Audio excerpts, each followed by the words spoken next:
Bonjour à toute l'équipe en studio, bonjour à nos chers téléspectateurs, bonjour. Nous sommes très ravis de vous avoir une fois de plus en cette matinée pour suivre votre cours initiation à l'informatique, cette émission qui a été mise sur pied par le représentant résident de l'IA Cameroun, M. Armand-Claude Abanda, qui est non loin du titulaire de la chaire UNESCO Accès Afrique centrale, qui a pour seul et unique objectif la réduction de la fracture numérique via la vulgarisation des nouvelles technologies de l'information et de la communication. Et bien évidemment, sans oublier l'intelligence artificielle qui bat le plein. Alors, chers amis, chers apprenants, ce matin, nous allons travailler sur la cybersécurité, bien évidemment, en poursuivant notre cours sur les menaces liées aux logiciels malveillants. Alors, c'est quoi les logiciels malveillants et comment est-ce qu'on va les combattre? Alors, c'est donc ce thème qui va être l'ossature de notre cours de cette matinée. Nous tenons bien évidemment à vous rappeler que le numéro qui s'affiche au bas de votre petit écran va permettre à ce que nous puissions interagir. Donc, si vous avez des questions liées à la leçon, alors posez-nous ces questions et puis le moment venu, nous allons répondre à celle-ci. Aussi, si vous avez des questions concernant les différents concours de l'IA Cameroun ou alors de la chaire UNESCO ACTC Afrique centrale, alors faites-le nous savoir et puis par la suite, on vous apportera des renseignements plausibles. Alors, sans toutefois tarder, nous allons tomber dans le vif du cours, mais bien avant, on se retrouve derrière. Initiation à l'informatique vous est proposée par l'IAI Cameroun, Centre d'excellence technologique Paul Biya. Initiation à l'informatique vous a été proposée. Alors, welcome back sur le plateau de l'initiation à l'informatique. Cours sur menaces liées aux logiciels malveillants. Alors, quand on parle donc de logiciels malveillants, nous devons savoir qu'il s'agit ici des logiciels, comme vous le savez, mais on va prendre plus particulièrement le cas des antivirus. Alors, les antivirus, les chevaux de Troie, ransomware et spyware représentent des dangers majeurs.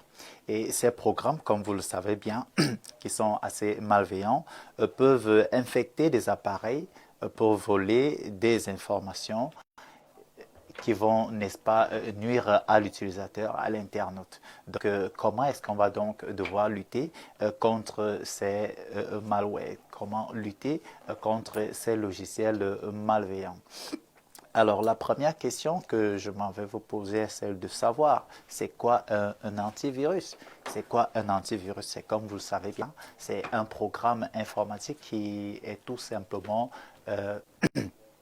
qui peut être infiltré dans un ordinateur, soit via une clé USB, soit via plusieurs méthodes. On va montrer justement comment est-ce qu'on fait pour entrer en contact des virus, bien évidemment. Donc, nous disons, les chevaux de Troie, ransomware et spyware représentent des dangers majeurs. Ces programmes malveillants peuvent infecter les appareils pour voler les informations, chiffrer des fichiers contre rançon ou prendre le contrôle à distance de votre ordinateur. Alors, lorsque nous sommes face à ce genre de difficultés, il va bien falloir que nous puissions trouver des voies et moyens pour contrecarrer cela. Alors, comment combattre les antivirus? Comment combattre les antivirus? C'est la question que tout le monde peut bien se poser. Alors, la première méthode pour combattre les antivirus est premièrement, justement, la meilleure. Et celle qu'on va vous présenter ici, c'est la prévention. La prévention reste la meilleure méthode pour combattre les antivirus. Alors, concernant donc la prévention, on peut vous proposer la mise à jour régulière de vos systèmes d'exploitation ainsi que les navigateurs sans toutefois oublier les logiciels d'application. Voilà la première des choses. toujours veiller à ce que vos applications, vos systèmes d'exploitation ainsi que vos navigateurs soient toujours mis à jour. C'est très important. Lorsque ceux-ci sont obsolètes, alors là, ça devient très, très dangereux parce que là, vous avez déjà donné accès à ces différents virus pour accéder à vos différents ordinateurs. Donc, veillez à ce que lorsque la licence de celui-ci a expiré, alors là, veillez toujours à ce que vous puissiez installer un nouveau ou alors mettre à jour. Donc, la mise à jour des logiciels d'application. Alors, on va vous proposer également une deuxième méthode. Télécharger uniquement depuis les sites officiels ou stores fiables. Évitez donc les cracks ainsi que des torrents. Donc, il faut éviter de télécharger de façon abusive sans toutefois contrôler les sites. Donc, il y a des sites de téléchargement qui sont assez fiables contrairement à d'autres. Donc, ne téléchargez pas n'importe comment parce qu'il y a des sites malveillants et il y a des sites qui sont appropriés justement pour les téléchargements. Évitez de télécharger dans n'importe quel site. Alors ça, c'est toujours au niveau de la prévention. Nous avons dit éviter justement de télécharger les applications dans n'importe quel site. Aussi, veillez à ce qu'il y a toujours des mises à jour. Il faut toujours faire des mises à jour de vos systèmes d'exploitation, logiciels d'application ainsi que des navigateurs. Alors, nous poursuivons justement avec une autre méthode, c'est-à-dire ne pas cliquer sur des liens ou pièces jointes suspects. Écoutez très bien, on dit bien ne pas cliquer sur des liens ou pièces jointes suspects. Par exemple, les emails, des WhatsApp, dans Messenger, il faut éviter parce que vous connaissez très bien, mieux que moi, il y a des messages que nous recevons dans WhatsApp, Messenger, où on vous demande de cliquer. Par exemple, voilà celui que je vais vous présenter, un exemple parmi tant d'autres. J'ai reçu 60 Go de données gratuites en cadeau. Voilà, un cadeau pour les fêtes. Quelle surprise, cette promotion est réelle et efficace, tout le monde devrait l'essayer. On voit qu'il y a un lien plus bas qui va donc vous orienter quelque part et puis on vous dit il y a des cadeaux, c'est n'importe quoi en fait. Donc du coup, à la fin, on va vous dire partagez ça dans plusieurs de vos... C'est très dangereux. Voilà, il y a plusieurs virus qui peuvent donc avoir accès une fois à votre ordinateur, une fois que vous avez cliqué sur ces liens. Donc, évitez de cliquer sur n'importe quel lien. Pourquoi? Parce qu'il y a des liens qui vous conduisent directement à un virus. Il y a bien d'autres choses qu'on peut retrouver dans ces liens. Alors, par la suite, on va vous demander également d'éviter les Wi-Fi publics non sécurisés. On est d'accord? Évitez d'utiliser les Wi-Fi publics non sécurisés ou utiliser un VPN. Pourquoi? Parce que, vous savez, beaucoup de personnes, on aime bien la facilité. La facilité, vraiment, c'est notre partage. On aime la facilité. Et c'est très dangereux. Pourquoi? Parce qu'une fois on est habitué qu'il y a un Wi-Fi qui est libre là, un Wi-Fi qui est libre, c'est très dangereux. Ce n'est pas tous les Wi-Fi libres qui sont sécurisés. Il y a bien, je veux dire, autant pour moi, il y a des Wi-Fi libres. Ce n'est pas tous ces Wi-Fi libres-là qui sont fiables. Il y a bien d'autres Wi-Fi qu'on vous laisse, c'est-à-dire on vous laisse l'accès. Pourquoi? Parce qu'on sait qu'une fois que vous avez l'accès, vous avez déjà créé une passerelle. Et c'est dans cette passerelle qu'il y a possibilité que vous soyez face à beaucoup d'autres données qu'on va voir également qui vont facilement accéder à votre PC, qui vont donner l'accès à votre PC. Et puis, il y aura beaucoup d'intrusions, des virus et bien d'autres choses qui vont fragiliser justement votre PC. Donc, évitez d'utiliser les Wi-Fi publics non sécurisés. Ça, c'est encore une méthode de prévention. Utilisez vraiment votre propre connexion. Ou alors un Wi-Fi de votre ami qui vous a fait don de partage. On est d'accord? Mais les Wi-Fi publics, faites-en attention. On va parler maintenant de la protection active. la protection active, c'est-à-dire ce que nous-mêmes nous pouvons faire de façon simple. Il faut déjà savoir que nous pouvons installer un antivirus dans notre machine pour protéger notre PC. On doit installer un antivirus. Un antivirus réputé, parce qu'il y a plusieurs antivirus que vous connaissez. On ne va pas faire la publicité des antivirus, il y en a une pléthore. Donc choisissez, parce que même dans ces antivirus, il y en a quand même qui sont assez réputés, les plus utilisés également.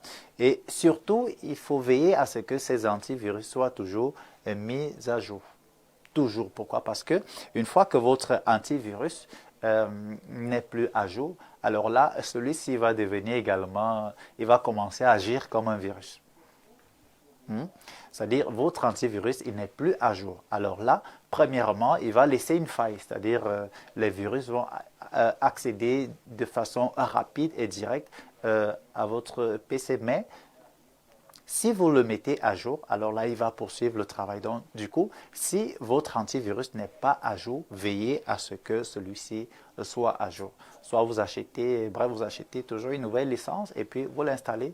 Celui-ci sera à jour. Vous pouvez faire des mises à jour. On est d'accord? Donc, voilà une autre protection active. En dehors de celle-là, il y a également le fait que vous devriez souvent activer le pare-feu du système d'exploitation ou les pare-feux dédiés. C'est très important de toujours utiliser ces différentes méthodes-là. Donc, chers amis, c'est très important de savoir que ces méthodes, lorsque vous les utilisez, cela crée une barrière confortable, justement, non seulement pour votre PC, mais pour l'avenir de votre ordinateur, parce qu'une fois que votre ordinateur est victime de façon régulière aux attaques malware, justement, vous aurez votre ordinateur qui pourra justement craquer d'un moment à l'autre. Donc, du coup, pour la santé vraiment de votre ordinateur, veillez à ce qu'il y ait une certaine protection active de votre PC. On a dit, vous pouvez installer justement un antivirus, généralement les plus réputés, et surtout veillez à ce qu'il y ait toujours des mises à jour, c'est-à-dire que celui-ci ne soit pas obsolète, parce que lorsqu'il est obsolète, il commence parfois à se comporter même comme un virus. On est d'accord? Donc, toujours faire des mises à jour et surtout activer les pare-feux. C'est dans Windows, dans les paramètres Windows, vous allez trouver les pare-feux, il faut les activer. Alors, vous pouvez également utiliser un bloqueur de publicité. C'est très important. Vous savez, à l'usage, lorsque nous utilisons nos ordinateurs, il y a toujours des publicités qui viennent, et même surtout dans nos téléphones. Parfois, il est difficile pour certaines personnes de manipuler leur téléphone. Pourquoi? Parce qu'il y a des publicités qui débarquent à tout moment. Il faut installer telle autre application. Il y a certaines personnes qui parfois ne parviennent pas à désactiver, parfois ne parviennent même plus à avoir accès à leur téléphone portable, mais qui parfois pour sortir de là sont parfois obligés d'installer cette application qu'on leur demande, soit un jeu, et ça c'est donner l'accès favorable à l'installation des virus dans votre PC, et c'est très compliqué même dans vos téléphones Android.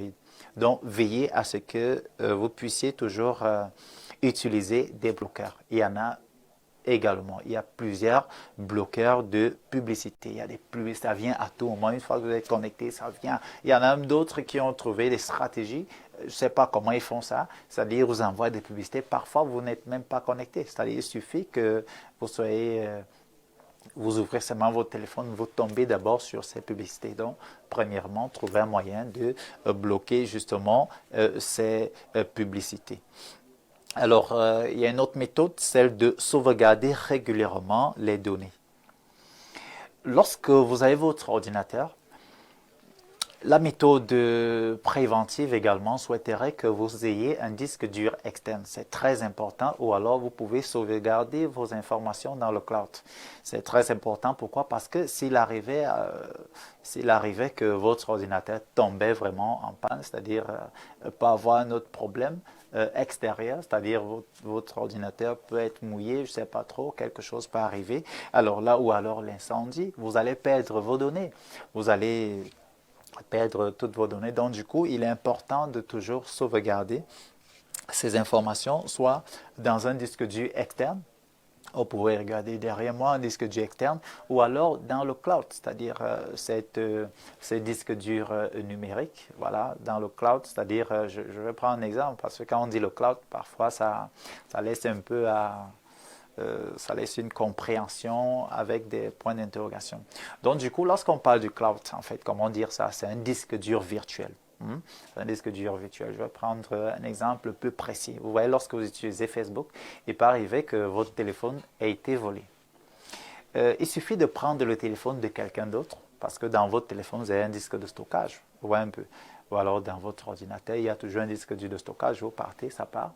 Ça a été volé. Vous prenez, par exemple, vous demandez un autre téléphone, ou quelqu'un peut vous emprunter son téléphone. Il suffit d'entrer juste le nom de votre compte Facebook et puis vous allez retrouver tout votre compte Facebook, toutes les photos. Alors, ces téléphones, ces photos se stockent dans où? Les photos, vidéos et tout le reste, ça se stocke où?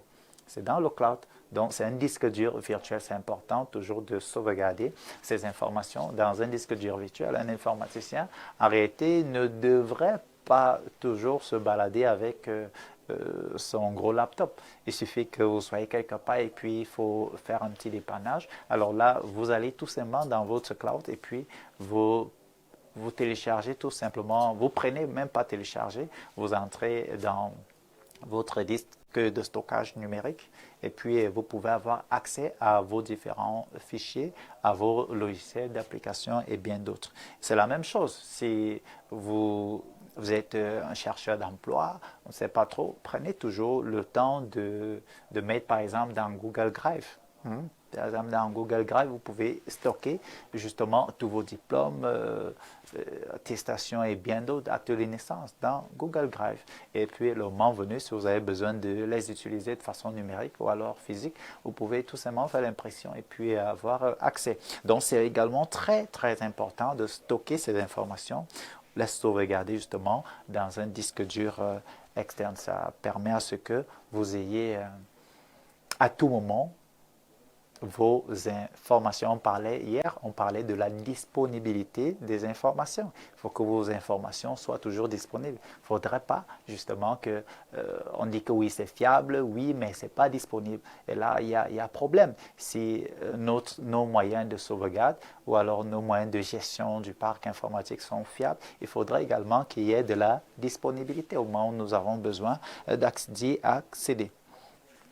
Alors, la détection et la réaction. Il faudrait également que nous puissions être à mesure de détecter. Nous pouvons détecter, par exemple, qu'est-ce qu'on peut détecter? Pour la détection et la réaction détectée, on parle des logiciels malveillants, bien évidemment, pour ceux qui viennent d'entrer dans le cours.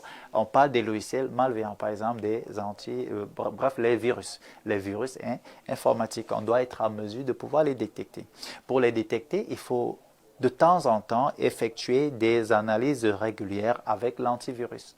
Donc, si vous avez installé un antivirus dans votre machine, de temps en temps, il faut lancer des recherches. On fait des recherches, des analyses, généralement pas d'analyse, ou alors on analyse de façon complète votre PC, ou alors vous pouvez faire une analyse localisée. Vous pouvez localiser sur le disque C ou alors le disque D. On fait le scan, on scanne et puis on récupère tous ces logiciels malveillants et puis on les supprime. Donc c'est important, si vous n'effectuez pas des analyses, vous n'allez pas savoir à quel point votre ordinateur a déjà été infecté. C'est important d'effectuer justement des analyses régulières. Alors, on peut également surveiller les signes suspects. Il y a des signes suspects qu'il faut toujours surveiller. Par exemple, votre ordinateur ralenti. C'est-à-dire, pour accéder à une fenêtre ou à une page, vous allez constater que votre ordinateur a du mal justement à accéder à une fenêtre, à une page. Pourquoi? Parce que votre ordinateur devient lent. Or, quand on regarde par exemple au niveau de la taille de la RAM, elle est assez bonne. Par exemple, 16 Go de RAM, 8 Go de RAM, c'est pas mal. Et puis, on se retrouve en train d'ouvrir une page en une minute. 2 minutes, alors là, c'est complètement du n'importe quoi. Ça ne devrait pas. On est d'accord? Alors là, vous êtes déjà en présence de certains virus qui ralentissent déjà votre ordinateur. Et là, ça devient un problème parce que la RAM est déjà attaquée et bien d'autres éléments ont déjà des difficultés à répondre parce que la RAM ne parvient plus à répondre automatiquement et comme cela se doit. Et là, il faut donc veiller. Il faut voir, est-ce que ma machine devient lente de temps en temps? Fenêtre inconnue. Il y a certains ordinateurs où vous allez retrouver certaines fenêtres que vous n'avez jamais rencontrées dans votre propre ordinateur. Alors ça, c'est quelle fenêtre? C'est-à-dire vous voulez ouvrir par exemple MS Word, mais ce qui s'ouvre est un peu bizarre. C'est comme n'avoir jamais connu une fenêtre qui a changé soit de couleur et ainsi de suite. Alors là, il faut comprendre qu'il y a déjà un problème. Alors là, il faut directement effectuer une analyse rapide afin de pouvoir détecter, diagnostiquer et puis supprimer ces logiciels malveillants. Alors, je pense que pour terminer aujourd'hui, en cas d'infection, si votre ordinateur a déjà été infecté, si votre ordinateur est atteint, alors là, qu'est-ce que nous allons vous proposer? Premièrement, il faudra déconnecter votre appareil d'Internet. C'est-à-dire, si votre ordinateur constate qu'il est affecté, alors déconnectez-vous votre appareil d'Internet. Deuxièmement, lancez un scan complet avec l'antivirus, comme on l'a dit précédemment. Après avoir lancé un scan complet, il faudra changer les mots de passe depuis un appareil sain, bien évidemment, parce que ce sera plus facile justement. Et puis, on peut également restaurer les fichiers à partir d'une sauvegarde propre. Parce que si vous avez sauvegardé vos informations justement dans un disque dur externe, vous convenez avec moi que lorsque votre machine sera atteinte et que certains fichiers sont déjà corrompus, c'est-à-dire certains logiciels où on ne retrouve plus de pilotes, c'est-à-dire les pilotes ont été, voilà, les pilotes, les setups, on ne les retrouve plus, c'est déjà à 0 kg. Alors là, ça veut dire que ces applications sont mortes, elles ont été ravagées par des virus. Alors là, on va pouvoir, grâce à notre disque dur externe où nous avons sauvegardé ou stocké nos informations, pouvoir restaurer. Et enfin, si le cas est grave, c'est-à-dire un dernier recours, il va falloir passer je dis bien dernier recours, c'est le dernier recours où il va falloir réinstaller un système d'exploitation. Ça, c'est le dernier, je dis bien, je répète, le dernier recours. Ah, c'est le dernier recours.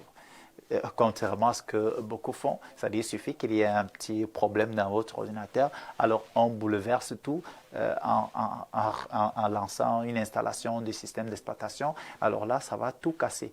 Et si même vous décidez de sauvegarder certains fichiers, alors ça ne va servir à rien. Pourquoi? Parce que ces fichiers sont déjà corrompus, ces logiciels sont déjà corrompus, donc du coup, même si vous refaites le système, ça ne servira à rien. Donc, si vous suivez ces étapes, vous allez pouvoir récupérer votre ordinateur en bonne et due forme.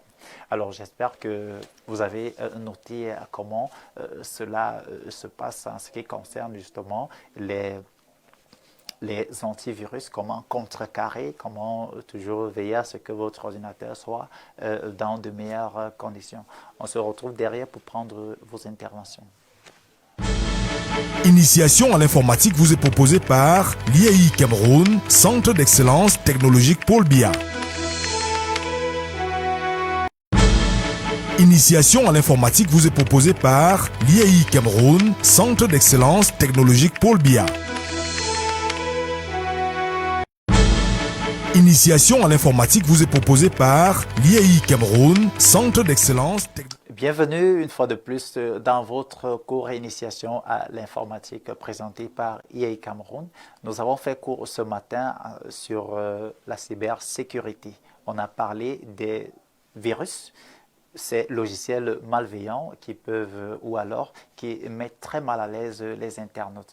Alors, qu'est-ce que nous allons prendre ce matin ou alors maintenant, c'est l'espace accordé justement à la lecture et aux réponses de vos messages. On va commencer par prendre, voilà, La personne n'a fait que filmer et envoyer beaucoup de photos. Merci bien pour ces photos. Bonjour monsieur, merci beaucoup pour ces brillantes explications. Et s'il vous plaît, sur mon PC, il y a un petit message qui s'affiche disant que ma licence Windows expire bientôt. S'il vous plaît, comment faire pour résoudre ce problème? Merci. Alors, c'est simple. On vient de parler. Alors, comme ça expire bientôt, il faut tout simplement reconduire le paiement de licence. On est d'accord? Donc, vous payez la licence et puis ça marche. Sur mon PC, il y a un petit message disant que ma licence Windows expire bientôt. Voilà, donc c'est ça. Donc il suffit de reconduire. Voilà, c'est comme ça. C'est la licence, il faut reconduire. Ce n'est pas un problème grave. Mais il faut le faire le plus vite possible. Bonjour monsieur, je suis à Maroua et souhaiterais me former en intelligence artificielle et cybercriminalité. Ma préoccupation, je pense que cybersécurité, ma préoccupation est la suivante. Est-ce possible de faire cette formation avec un diplôme de capacité en droit? Capacité en droit, je vais vous répondre en privé. Répondre en privé. Merci pour cette question. Bonjour prof, merci pour les cours. Merci aussi à vous. Voilà, je pense qu'il n'y a plus de messages en cette matinée. Voyons voir s'il y a des SMS. Voilà, bonjour monsieur, private, brillante leçon. Brillante leçon de cette matinée. J'y ai beaucoup appris. J'aimerais par ailleurs savoir quand ferez-vous les calculs sur Excel Somme, entre parenthèses Somme s'il vous plaît. Madame Ndomé Stéphanie, Diane depuis Yaoundé, excellente journée. Merci à vous, bonne journée également à vous, Madame Diane. Et puis un dernier message, bonjour. Oui, bonjour à vous également. Alors c'est donc sur ce message de Diane que nous allons devoir mettre un terme à l'édition de cette matinée. Nous espérons et avons la ferme conviction que vous avez pu garder plus d'une chose en ce qui concerne les systèmes malveillants ou alors les logiciels malveillants qui attaquent de façon régulière nos PC. Ce n'est que le début, on va poursuivre avec d'autres méthodes pour contrecarrer justement ces différents logiciels malveillants. Restez donc scotchés sur la suite des programmes d'info télévision. À nous revoir demain lorsqu'il sera exactement 9h sur vos mondes. Prenez soin de vous et à nous revoir. Ciao. Initiation à l'informatique vous a été proposée par l'IAI Cameroun, Centre d'excellence technologique Paul Biya, en partenariat avec InfoTV.